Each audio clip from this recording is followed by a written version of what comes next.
오늘 지난주에 이어서 저희가 바울의 로마 방문 목적, 지난주에 그 로마서의 구조를 그 편지를 쓰게 된 이유를 하면서 구조를 잠깐 보았었죠.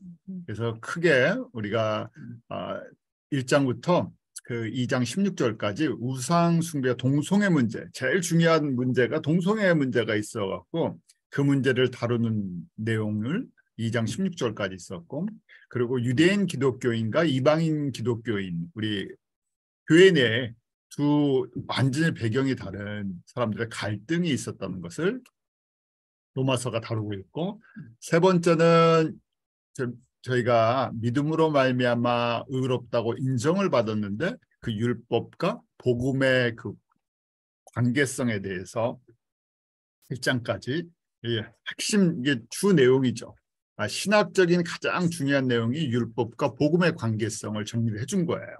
그리고 나서 저희가 아는 9장부터 11장까지는 유대인과 이방인의 구원의 그 순서, 하나님께서 먼저 이방인의 충만한 숫자를 채우시겠다. 이것이 그리스도 안에 신비로운 것이다. 구원의 신비다. 그리고 이방인의 충만한 숫자가 채워졌을 때 유대인들이 돌아올 것이다. 이것을 바울에게 깨닫게 해주셔서 이것을 지금 9장부터 11장까지, 그리고 12장부터 마지막, 이제 16장은 마지막 인사였고 12장부터 15장까지가 이제 적용 부분이라고 했었죠.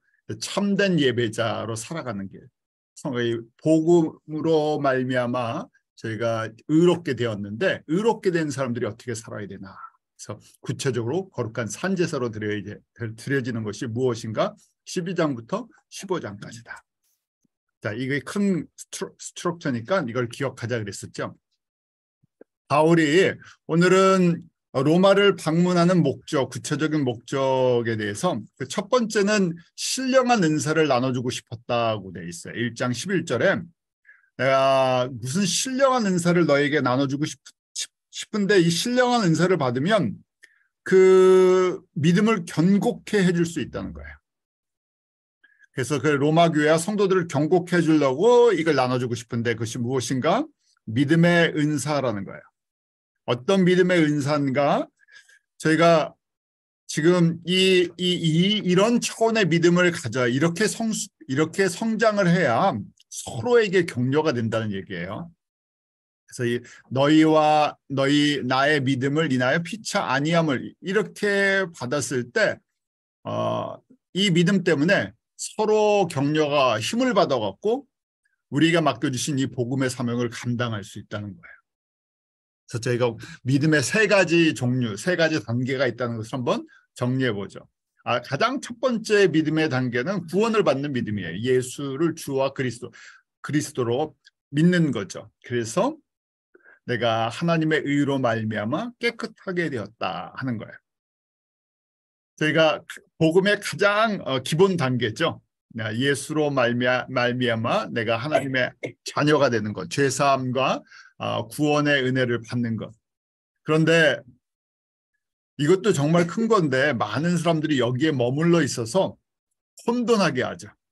그래서 저희가 이것 때문에 뭐 easy salvation, 뭐 cheap gospel, 너무 복음이 싸구려냐.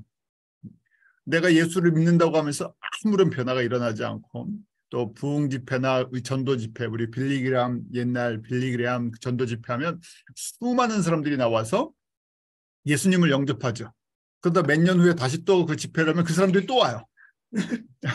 그 사람들이 또 와서 또 영접해요. 왜냐하면 그때만 영접을 하고 세상에서 똑같이 살다가 다시 또 회개하고 내가 확신이 없으니까 이때 구원에 내가 정말 하나님의 자녀이군요 하고 또 고백을 해요. 근데 거기서 멈추어 있으니까 이게 뭐 예수만 믿으면 구원을 받는다 그러니까 이 구원의 은혜를 감격을 알고 있는 거냐. 한쪽에서는 엄청난 도전이 있죠. 그게 정말 진짜 구원받은 거냐. 어떤 구원을 받고 나서 변화가 있지 않으니까. 근데 저희가 그걸 판단하는 것은 아니죠. 왜냐하면 하나님의 약속이 예수님께서 약속하신 것처럼 누구든지 예수를 주와 그리스도로 믿는 자는 하나님의 자녀가 되는 권세를 주셨다 그러는데 그게 진짜 믿은 거냐 하는 것은 저희도 잘 모르죠. 하나님과 그 사람의 고백인데 삶이 변하지 않았다고 믿지 않았다 하는 것은 또 아니기 때문에 그렇죠. 거기서 멈추는 사람. 왜 이렇게 이 사람들이 많습니까? 그래서 구약의 비유로 봤을 때 출애굽한 성도들이 출애굽한 이스라엘 사람들이 자신들이 무슨 행위로 구원을 받은 것이 아니라 전적인 유월절 어린 양의 피로 말미암아 구원을 받았죠. 그런데 대부분 어디서? 광야에서 40년 동안 저희들의 눈에 보기에는 전혀 성장이 없는 것처럼 40년 동안 신앙생활 같은 신앙생활이 아닌 방황하는 신앙생활을 하다가 삶을 마쳤죠. 그런데 거기에도 구원을 받는 믿음이 있었던 거고 작지만 그 안에서 성장은 있죠. 그런데 진짜 믿음의 큰 성장은 없지만 아주 작은 성장들을 갖다 누리면서 큰 그림으로 봤을 때면 광야의 삶을 저희가 벗어나지 않은 상태에서 거기서 보내는 것을 보았죠. 그러니까 대부분의 성도들은 구약의 비유를 봤을 때 광야를 벗어나지 않았다 하는 걸 알게 돼요. 자, 두 번째 믿음은 예수님의 도우심을 믿는 믿음 이렇게 써놨어요. 뭐냐면 이 세상에서 내가 열심히 예수님 말씀 듣고 기도하고 이렇게 또 섬기고 그러면 이 땅에서 복을 체험한다. 예수님이 도와주신다.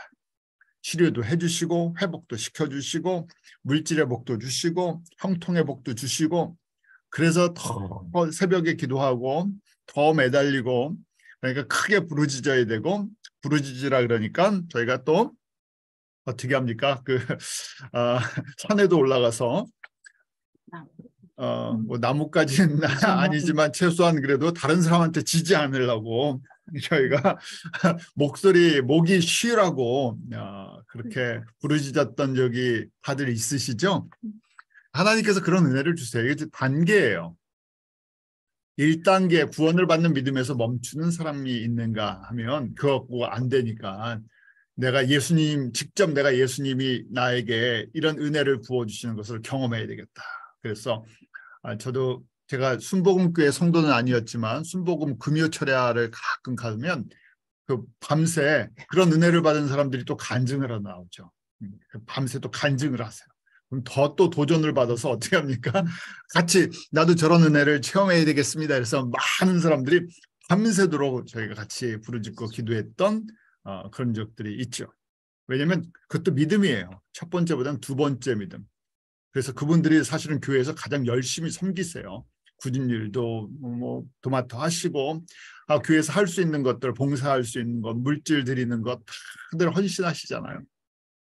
자, 거기가 두 번째 믿음이에요. 세 번째 믿음은 히브리서 11장의 믿음, 본향에 대한 믿음. 다시 오실 예수 그리스도와 새하늘과 새 땅에 대한 믿음. 그렇기 때문에 이 땅은 나그네다. 이 땅에는 순례자다. 이 땅은 훈련 장소다 하고 그렇게 바라보는 믿음. 그래서 히브리서 11장 1절 믿음은 바라는 것들의 실상에 보이지 않는 것들의 증거니. 자, 이걸 그대로 두 번째 믿음 사람들이 갖고 있으면 뭐라고 해야겠어요? 바라는 것들의 실상이니까 어떻게 해야 돼요? 가서 봐야 돼요. 그다음에 이거는 이 건물은 내 건물입니다. 그래서 우리 교회에게 주시는 건물입니다. 그래서 같이 돌아야 돼요. 그리고 같이 기도하면서 이 건물을 우리에게 주실 줄 믿습니다. 왜냐하면 바라는 것들의 실상이니까 이게 우리의 욕심이 아닙니다. 그래서 뭐 저는 안 그렇겠습니까? 저도 뭐 하나님 이 땅을 뭐 하면서 이 교회를 저희에게 렌트해서 빌릴 수 있도록 자, 그렇죠. 이렇게 적용할 수 있어요. 그런데 세 번째 믿음으로 보면 뭡니까? 우리가 뭘 바라봐요? 이 땅에 없어질 그 것들을 바라보는 것이 아니라 새 하늘과 새 땅, 그 안에 뭘 바라봐요? 새 예루살렘, 하나님과 어린 양의 보좌, 그 안에 영광, 그 안에 받을 기업, 면류관 이런 변하지 않는 복들을 바라봅니다.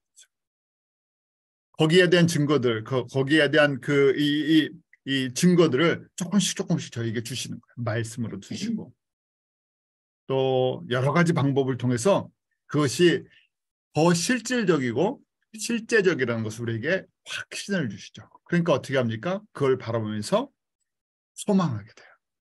그리고 기도하게 돼요. 그런 복을 저희가 주시기를. 그래서 이 땅에서 좀 적게 받아도, 이 땅에 두 번째 믿음의 체험이 좀 적어도 어떻게 됩니까? 세 번째 게 더 중요한 거예요. 저희가 이런 고백을 이제 하는 건데, 지금 바울이 로마서 1장 11절, 12절, 그다음에 13절, 형제들아 내가 여러 번 너에게 가고자 하는 것을 너희가 모르기를 원치 아니하노니 이는 너희 중에서도 다른 이방인 중에서와 같이 열매를 맺게 함이로되 지금까지 길이 막혔다. 어떤 열매요? 히브리서 11장의 믿음의 열매. 바울이 성도들을 볼 때, 어떤 믿음을 가진 성도들을 볼 때 격려를 받겠어요. 세 번째, 히브리서 11장의 믿음을 가진 사람들. 왜요? 바울이 그런 믿음을 갖고 있기 때문에. 그 믿음의 은사를 로마 교회에게 나눠주고 싶다는 거예요. 그 믿음의 은사가 있으면 어떻게 됩니까? 눈에 보이는 현실 속에서 오는 여러 가지 문제나 도전들이나 이런 것들을 이겨나갈 수 있는 힘이 돼요. 권세가 돼요. 그래서 바울이 로마에 있는 성도들도 히브리서 11장의 믿음, 바울이 지금 3차 선교 여행을 하면서 갖고 있는 이 믿음을, 이 믿음의 은사를 임파트, 떼어주기로 원한다는 거예요. 그래서 믿음은 전염됩니다. 그렇죠? 세상의 것도 전염이 되잖아요. 너무 요새는 너무 세상의 영향력이 너무 강해요. 그래서 세상의 세상 것도 우리에게 엄청난 영향력을 주기 때문에 만약에 우리가 이런 믿음, 히브리서 11장의 믿음을 같이 나누는 성도들이 없다 그러면요, 감당하기가 쉽지가 않죠. 사람은 영향을 받게 돼 있어요. 그래서 제가 이렇게 줌 또 온라인이나 또 직접 대면이나 비대면이나 이렇게 만나면서 많은 분들이 이런 믿음을 가졌으면 좋겠는데, 그래도 이렇게 이런 믿음을 사모하면서 나눌 수 있는 우리 가까운 형제 자매들, 또 우리 장로님, 권사님, 집사님들, 우리 목사님들, 또 우리 사가님, 이런 분들이 주변에 있다는 것이 너무너무 큰 복이라는 얘기예요. 바울이 이런 심정으로 로마를 가고 싶다는 거예요. 이 믿음이 있지 않고는 그 로마 제국의 무는 거대한 물결을 견뎌낼 수가 없기 때문에 그래요. 저희에게도 똑같은 메시지를 주시는 거죠. 자, 복음과 믿음의 상관관계. 이런 믿음, 히브리서 11장의 믿음이 있을 때 내가 복음을 어떻게 한다고요? 부끄러워하지 않아요. 그렇지 않으면 복음이 부끄러워져요. 그래서 우리가 잘 아는 로마서 1장 16절, 내가 복음을 부끄러워하지 아니하노니 이 복음은 모든 믿는 자들에게 구원을 주시는 하나님의 능력이 됩니다. 첫째는 유대인에게, 또한 헬라인에게로다. 그래 저희가 복음을 입으로 증거하든 삶으로 증거하든 우리 삶의 중심에 예수 그리스도, 우선순위가 예수 그리스도께 있다는 것을 직접 표현할 수가 있어요. 어떤 상황 속에서든지. 일부러가 아니라 예수 그리스도, 이 예수 그리스도의 복음이 무슨 능력이 있어요? 생명을, 구원을 주시는 능력이 있기 때문에 절대적으로 필요한 것이고 다른 길이 있지 않아요. 그래서 세 번째 믿음이 필요할 때 그 유대인들이 기다리는 메시아, 이 사람들이 오해를 했어요. 세 번째 믿음이 필요한데 유대인들은 영광 가운데 메시아가 온다고 생각을 하고 있었어요. 고난받는 메시아를 이해하지 못했다 그랬죠. 이사야 53장, 그러니까 지금까지도 눈이 어두워져서 열리지 않았기 때문에 대부분의 유대인들이 고난의 종으로 오셨던, 십자가를 지셨던 예수 그리스도가 메시아라는 것을 이해를 하지 못하는 거죠. 또 예수님이 하나님의 아들이라고 주장을 하셨죠. 하나님의 아들이라는 것은 내가 하나님의 신성을 100% 갖고 있다고 주장을 하는 거예요. 그러니까 신성 모독이라고 하는 거죠. 왜냐하면 성부와 하나님만을 하나님이라고 생각하기 때문에. 레위기 24장 16절 말씀처럼 여호와의 이름을 모독했다 그러는 거예요. 그래서 유대인 입장에서 보면 예수 그리스도의 복음을 증거하는 것, 이 예수 그리스도의 복음을 증거하는 것은 반민족적이고 반사회적이고 이단 종파예요. 유대인들의 관점에서, 이런 관점에서 볼 때. 그러니까 지금 히브리서 11장의 믿음이 없이는 유대인들에게 이 복음을 담대히 전할 수가 없지요.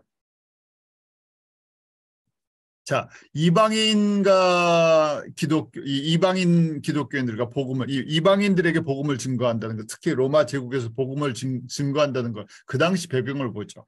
그 당시 로마는 바벨론 숭배 사상이었죠. 철저하게 바벨론 숭배 사상이었고, 바벨론 여신도 섬겼어. 그 다음에 예수님도 혈통적으로는 육신을 따라서는 유대인 가운데 태어나셨어요. 그래서 로마에 있는 사람들이 볼 때는 십자가는 유대인들에겐 가장 꺼리는 것이고, 우리는 십자가에 못 박힌 그리스도를 전하니 유대인에겐 꺼리는 것이요 이방인에게는 미련한 것이다. 그렇게 돼 있죠. 이방인에게는 미련하다. 왜냐하면 그들의 가치관으로 보면 이 이스라엘 유대인들의 그 갖고 있는 한 분파로 보여서 자기들 식민지 안에서 나오는 건데요. 그 변두리에 있는 식민지가 또 아주 조그만 변두리 식민지에서 나오는 그 신을 갖다가 믿으라는 건 정말 부끄러운 거죠. 미련한 거죠. 어리석은 거죠. 그래서 그것을 저희가 어떻게 극복하느냐, 어떻게 이겨내느냐, 복음에 대한 확실한 믿음이 필요한데 어떤 믿음이요? 히브리서 11장입니다. 그래서 지금 바울이 이 믿음을 나눠주고 싶다는 거예요. 이 믿음이 없이는 그냥 첫 번째, 두 번째 믿음을 가지고는 나는 신앙생활을 할 수가 있어요. 그냥 교회는 있을 수 있어요. 근데 복음의 능력이 하나님의 구원을 증거하는 이방인이건 유대인들에게건 증거하는 하나님의 능력이 나타나지 않는다는 거예요. 저희가 그래서 이렇게 봤을 때 오늘날 저희가 점점 교회 영향력이 줄어든다. 다른 얘기로 보면 이런 각도로 볼 수 있죠. 복음의 영향력이 별로 없구나. 복음을 정확하게 히브리서 11장의 믿음을 갖고 있는 증인들이 별로 없다는 얘기죠. 저희가 처음부터 보았던 것처럼 복음이라는 예수님의 정체성, 기독론이 약해져 있기 때문에 그래요. 그래서 십자가의 도 우리가 유명한 말씀이죠. 고린도전서 1장 20절부터 22절까지 보면 이 십자가의 도 하나님의 지혜에 있어서는 이 세상이 자기 지혜로 하나님을 알지 못하는 거로 하나님께서 전도에 미련한 것으로 믿는 자들을 구원하시기를 기뻐하셨도다. 유대인들은 표적을 구하고 헬라인은 지혜를 찾으나 이렇게 이야기를 하셨죠. 이 세상의 사람들이 봤을 때는 이게 미련하고 이해할 수 없는 그런 거예요. 차원이 다르기 때문에 그렇죠. 그래서 저희가 히브리서 11장의 믿음을 갖고 있으면 내가 일부러 막 구별된 삶을 살아야지, 내가 뭐 보여줘야지, 또 율법적으로 종교인의 색깔이 나타나는 것이 아니라 이 복음의 때문에, 이 믿음 때문에 분명하게 구별된 삶이 우리도 모르는 사이에 나타날 수밖에 없죠. 가치관이 다르고 인생관이 다르기 때문에. 그런데 저희가 잘 아는 것처럼 같은 믿음을 갖고 있는 사람들 안에서도, 같은 예수 그리스도를 믿는 사람 안에서도 세 번째 믿음의 소유자는 소수예요. 뭐 적게는 한 5%에서 한 뭐 10% 이렇게 볼 수도 있겠죠. 많아야 20%인데 20%까지 되면 너무 좋겠어요. 그러니까 대다수는 첫 번째, 두 번째 믿음의 사람들이 한 80%를 소유하고 있어요. 두 번째 믿음 사람들도 그렇게 많은 건 아니죠. 저희가 교회에다 적용하면 금세 이해하실 수 있어요. 교회에 대부분의 사역이나 프로그램이 어디에 맞춰져 있습니까? 첫 번째에 맞춰져 있어도 감사해요. 그래도 그 구원의 메시지가 흘러가니까. 그런데 그것도 하기가 쉽지 않죠. 이민교회 보면요. 저희 이민교회 역사를 보면 이민교회는 복음 공동체가 아니라 처음에 무슨 공동체였습니까? 이민 공동체였어요. 이민의 뭡니까 센터 역할을 했어요. 그러니까 교회 오면 한국 사람들 만나고 이민에 필요한 정보도 얻고 일할 사람도 구하고 그다음에 가게도 사고 팔고 집도 사고 팔고 하는 모든 인포메이션이 어디 있습니까? 교회에 있어요. 자동차도 구하려면 뭐해가 돼요. 교회에서 다 교회니까 거기다가 복음의 공동체로 해놓으면 어떻게 됩니까? 사람들이 불편해서 안 와요. 그래서 왜냐하면 교회는 또 이 민주주의로 만들어 나갔고 처음에 민주주의가 아니라 신본적인데 그러니까 어떻게 합니까? 공동회의 때 투표할 때 문제가 생겨져요. 너무 그 복잡해지니까 타겟이 우리 첫 번째 단계도 제대로 안 되는 믿음에다가 이렇게 수준이 맞춰져 있어요. 그래서 저희가 이미 꽤 오래된 과거의 사진들을 보면 재밌는 사진들을 많이 발견할 수 있습니다. 그거는 차차 여러분들이 궁금하시면 그런 사진을 보시면 참 재밌는 사진들이 많아요. 전혀 신앙의 공동체 색깔이 안 나는 사진들이 많기 때문에 그래요. 왜냐하면 이 이민 공동체의 역할을 많이 해서 그래요.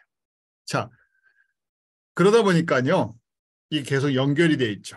지금 로마 안에서만이 아니라 바울이 이런 로마의 비전을 갖고 있었는데 이런 비전, 이 로마 복음화를 하기 위해서는 지금 로마 제국에 있는 미리 파송된 30여 명의 사역자들과 로마의 성도들이 바울이 지금 나눠주고 싶은 이 믿음의 은사가 있어야 돼요. 히브리서 11장의 믿음의 은사가 있어야 돼요. 그래야 담대하게 복음을 증거할 수 있어요. 자, 복음의 일꾼들 세 번째 믿음의 소유자다. 그렇게 말씀드리는 거죠. 그래서 고린도전서 1장에 고린도 교회도 마찬가지예요. 복음의 일꾼들 세 번째 믿음의 소유자가 적었던 거예요. 어떤 사람들이 많았어요? 고린도 교회도요. 첫 번째, 두 번째 사람들이 많았어요. 두 번째 사람들 간에서 계속 갈등이 있었어요. 그러니까 뭐 갖고도 싸웁니까? 고린도전서 12장 보면 뭐 갖고 싸워요?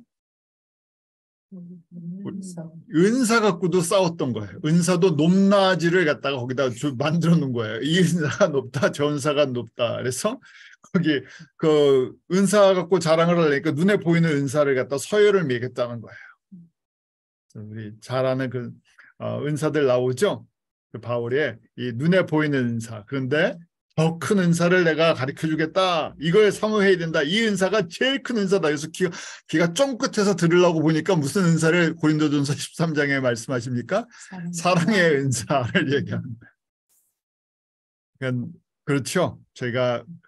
저희도 저희가 아니라 여러분들은 괜찮으시는데 저도 그런 눈에 보이는 은사를 구하러 기도원 간 적도 있고 그러는데 사랑의 은사를 구하느라고 금식을 하고 40일 막 금식을 하고 이런 분들 못 들어보셨죠? 40일 금식한다고 사랑의 은사가 오겠습니까?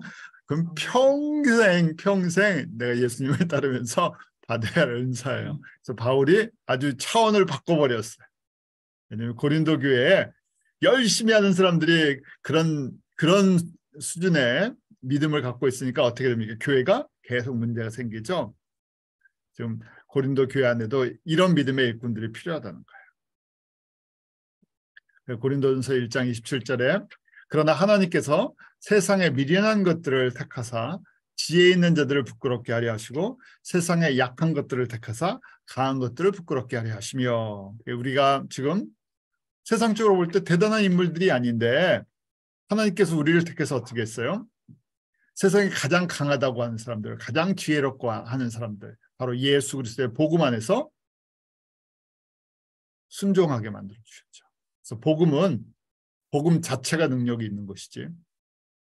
예수 그리스도 그분 자체가 말씀이 돼서 우리에게 복음으로 와서 그 복음 자체가 구원을 이루는 능력이 있는 것이지 우리의 지혜나 우리의 능력이나 우리의 권세나 우리의 재능이나 이것 때문에 사람들이 변화되지 않는다는 거예요. 제가 종종 오해를 해요. 내가 세상적인 배경을 갖다가 이 하나님께서 도구로 쓰실 수는 있죠. 근데 세상의 내 배경 때문에 사람들이 변화되는 거 하나도 없죠. 그래서 거꾸로 세상에 내가 미련한 자들, 지혜 없는 자들, 연약한 자들을 주님께서 택하셨어요. 12명의 제자도 그렇죠. 초대교회 사역자들도 그랬어요.